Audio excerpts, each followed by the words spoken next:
The basement of the Royal Crown Hotel was a world that no guest ever saw. Upstairs, chandeliers rained golden light over crystal glasses, the sound of laughter echoing through the marble halls. But down here, the air was heavy with bleach and the endless thrum of machines. The tiles were stained, the walls damp, and the only music was the spin of washers groaning in their cycles. 2 floors apart, yet 2 entirely different worlds. In the far corner of the laundry room sat a young maid, her knees pulled to her chest. Her name was Linda, only 26, but the hollowness in her eyes told of battles far older. Strands of blonde hair clung to her pale face, her uniform crumpled from long shifts. She clutched a folded paper to her chest with trembling fingers, as though letting go would mean losing the last shred of hope she had left. It was a hospital bill. Her daughter, Judy, just 4 years old, was born with a heart defect. The surgery was urgent. The cost, $50,000, was impossible. A red warning glared across the page. Payment required by Friday to confirm surgical scheduling. It was Tuesday. Linda had lived through storms before. She had lost her parents in a car crash at 17. The man who once promised forever had abandoned her the moment he learned she was pregnant. And since then, she had carried her world alone. But this bill was not a mountain she could climb. It was a wall, and tonight it crushed her. Her hand shook as she dialed her last hope, her aunt. "Please," Linda whispered when the call connected. "Just enough to keep the surgery scheduled. I'll pay you back." But her aunt's voice was sharp, tired. "Linda, I've got my own kids. I can't keep helping you. I'm not asking for much, please." "I'm sorry," her aunt replied flatly. And then the line went dead. The silence that followed was louder than the machines. Linda stared at the phone, her body trembling. She pressed her forehead to her knees and whispered, "I'm sorry, Judy. Mommy's so sorry."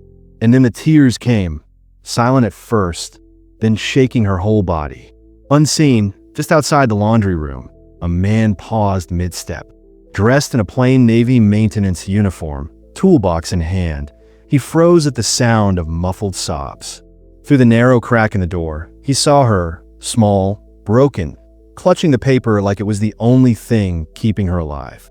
His name was Michael Reeves, CEO of the entire luxury hotel chain. 35 years old, sharp, polished, feared in boardrooms. But tonight, he was not Michael the CEO. He was simply Mike, an undercover worker sent to evaluate the hotel before making a decision that could cost dozens their jobs. For years, Michael had believed emotions were weaknesses. He had built his career on logic, efficiency, numbers. But something about the quiet way she broke, without asking, without begging, shook him in a way he did not understand. She didn't know anyone was watching. And yet, when the sobs faded, she wiped her tears, straightened her uniform with trembling hands, and stood tall, as though refusing to let the world see her fall. Michael turned and walked away, but he carried the image with him. The girl in the basement, the hospital bill in her lap, the quiet strength in her silence. That was the first time he saw someone cry. Not for themselves, but for the fragile heartbeat of a child fading miles away. And without knowing it, in that dark laundry room, a story began that would change everything. And without knowing it, in that dark laundry room, a story began that would change everything. The next morning, Michael Reeves did something unusual. Instead of taking the executive suite reserved for him, he quietly requested a small room on the staff floor, the same floor where Linda worked. He wanted to observe, not from spreadsheets or reports, but with his own eyes.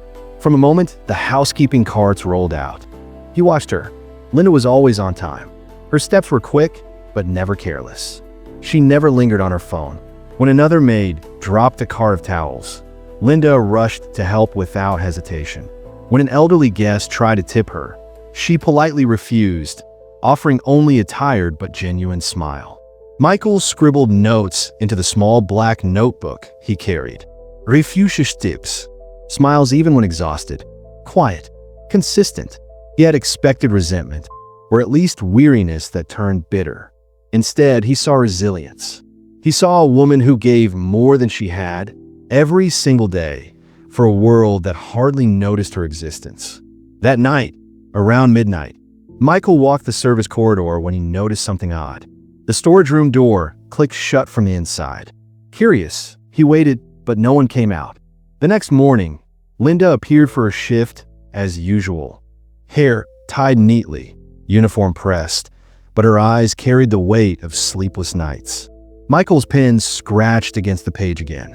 Sleeping at the hotel? Why no apartment?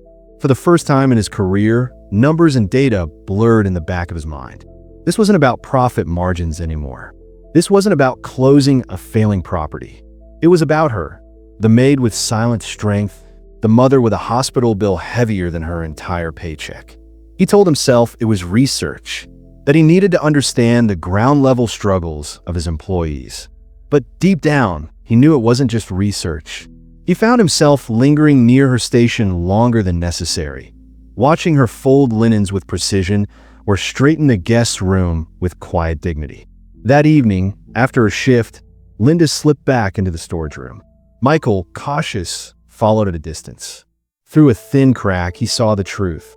The storage room was not meant to be lived in. But in the corner, beside stacked towels, lay a thin mattress folded each morning and spread out each night. A bundled sweatshirt served as her pillow. Her suitcase, worn and faded, doubled as a table. On the wall hung a single treasure, a crinkled photo of a little girl with soft curls and the brightest smile. Beneath it, in a child's handwriting, were the words, "Just a little more, Mommy." Michael's chest tightened. That little girl, Judy, was the reason Linda fought so hard, the reason she survived each crushing day. That night, Linda sat on the mattress, her cracked phone in hand. The screen lit up with a video call. "Hi, my love," she whispered. Judy's face filled the screen, pale but glowing with a faint smile. "Mommy," Judy said softly, her voice a little breathless. "My heart hurts again, but I remembered what you said. I'm breathing slow." See, tears welled in Linda's eyes. "You're so brave, sweetheart. So strong. I'm proud of you." "Will the doctor fix it soon?" the child asked. Linda's voice trembled. "Very soon, baby. Just a little more." Michael stood frozen outside the door, the sound of the girl's voice piercing deeper than he expected. He had sat through countless boardroom arguments, had signed decisions that changed hundreds of lives, but nothing had ever unsettled him like this. For the first time, he realized this wasn't about closing a hotel. This was about saving something far greater. That night, in the dim light of his own room, Michael closed his notebook and stared out of the window. "I came here to make a business decision," he thought, "but maybe I just opened something else entirely." "I came here to make a business decision," he thought, "but maybe I just opened something else entirely." The following days blurred into a quiet rhythm. Linda worked tirelessly, never once showing the weight she carried inside. Yet Michael noticed everything. The faint shadows beneath her eyes, the way her smile faltered when she thought no one was looking, the tired way she folded her hands when she believed her shift was finally over.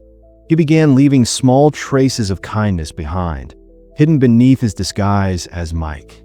A steaming cup of chamomile tea appeared in the break room just as her shift ended. An extra dinner box found its way into the staff fridge. Chicken soup and bread, simple but warm.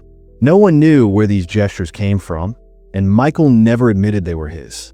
Linda noticed. She paused one evening in the hallway, holding the warm cup of tea, glancing toward the maintenance rooms. For a fleeting moment, she thought, maybe there were still kind people left in the world. She whispered softly to herself, maybe that's enough. But kindness was fragile, and the world was rarely merciful. It started with a whisper. A guest necklace had gone missing, an expensive one. Within hours, suspicion coiled through the hotel corridors. By the time Linda finished her shift, the rumor had already taken shape. Eyes followed her. Voices dropped when she entered the break room. And then came the summons. She stood in the manager's office, her heart pounding as the man spoke in a tone far too casual for the weight of his words. "We received a complaint. A missing item. The guest claims it was there before housekeeping arrived and gone after." Linda's lips parted, her voice shaking. I would never." But the words sounded small, weak even to her own ears. No one came to her defense. Not her supervisor. Not the coworkers she had once helped. Truth no longer mattered. She had no shield, no power, no voice. By evening, she was told to take administrative leave while the investigation continued. She returned to the storage room, her suitcase open, folding the few belongings she owned. She did not cry. She just sat on the thin mattress, staring at Judy's picture on the wall. "We were so close, sweetheart," she whispered. So close. The door creaked open. Linda looked up. It was Mike, the quiet maintenance man she had grown used to seeing in the hallways. But this time, something in his eyes was different. He didn't say a word. He simply turned and walked past her, straight toward the manager's office. Moments later, the entire hallway froze as voices rose, too loud to ignore. "You cannot just storm in here," the manager snapped. "I can," Michael replied firmly, pulling off the name badge clipped to his uniform. His voice dropped, calm but edged with steel. "Because you have no idea who I am." The room fell silent. The maintenance worker was gone. In his place stood Michael Reeves, the CEO himself. "If Linda Reynolds is terminated over this baseless accusation," he continued, stepping closer, his presence sharp as lightning, "then I will be resigning effective immediately, along with every headline from every major outlet that will want to know why your top-performing staff was scapegoated without proof." The manager's face drained of color. There was no rebuttal, no defense, only a long, stumbling pause and then a reluctant nod. Linda was quietly reinstated. Her name was cleared. The truth behind the accusation, never officially revealed, buried beneath whispers. But for Linda, shock spread through her veins heavier than relief. Mike, the quiet man who had left her cups of tea, the man who saw her when no one else did. He wasn't a maintenance worker. He wasn't ordinary at all. He was the CEO. Later that night, she sat in the storage room, her uniform folded neatly on the shelf. Her hands trembled as she whispered into the empty silence, "Who are you really? And why are you doing this for me?"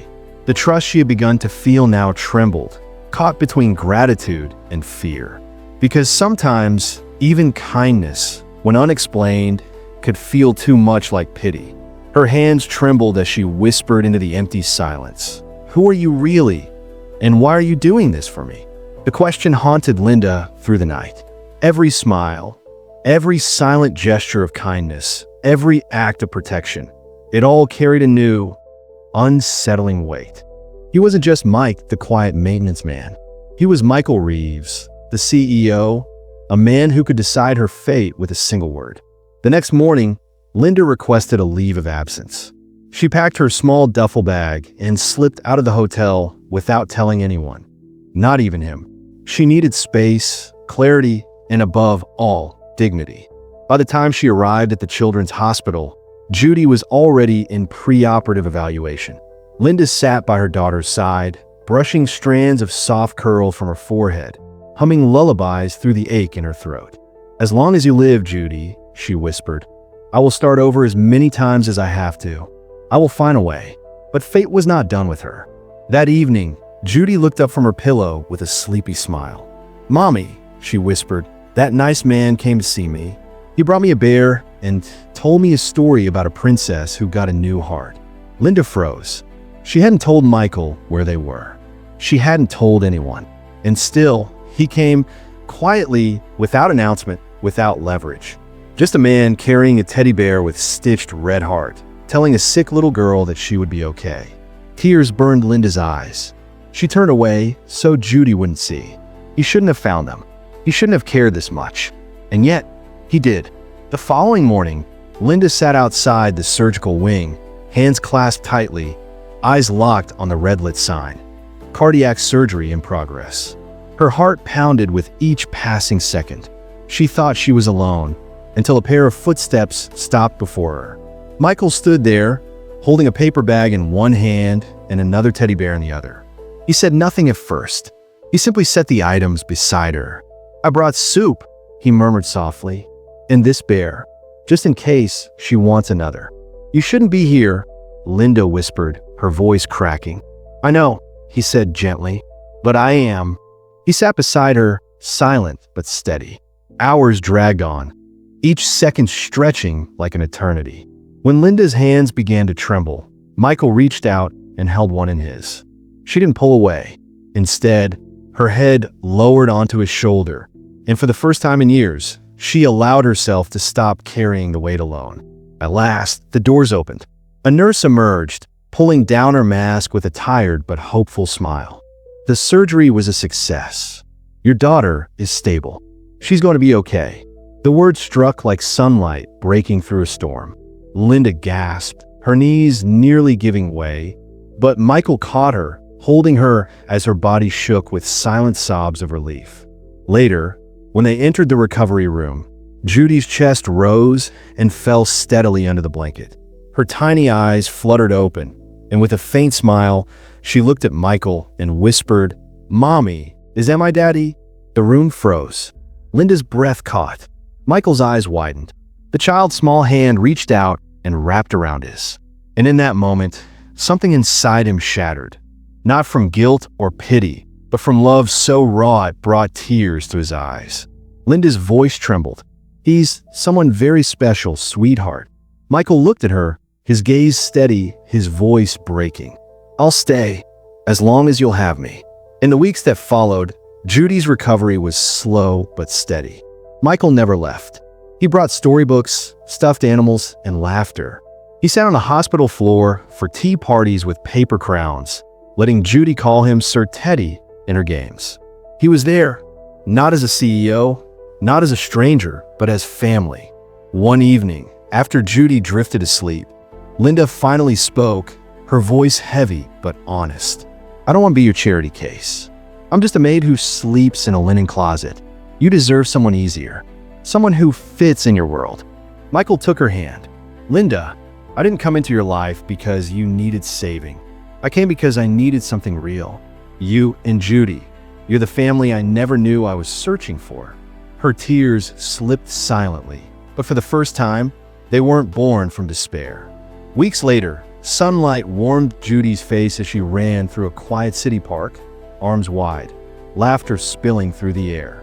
Linda and Michael walked hand in hand behind her, their steps slower, their hearts lighter. "She's going to be unstoppable," Michael said with a smile. Linda nodded, her eyes glistening. "So are we." For the first time, there was no maid, no CO, just a family, hand in hand, bathed in golden light.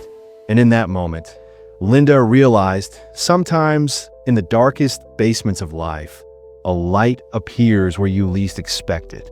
A light that changes everything.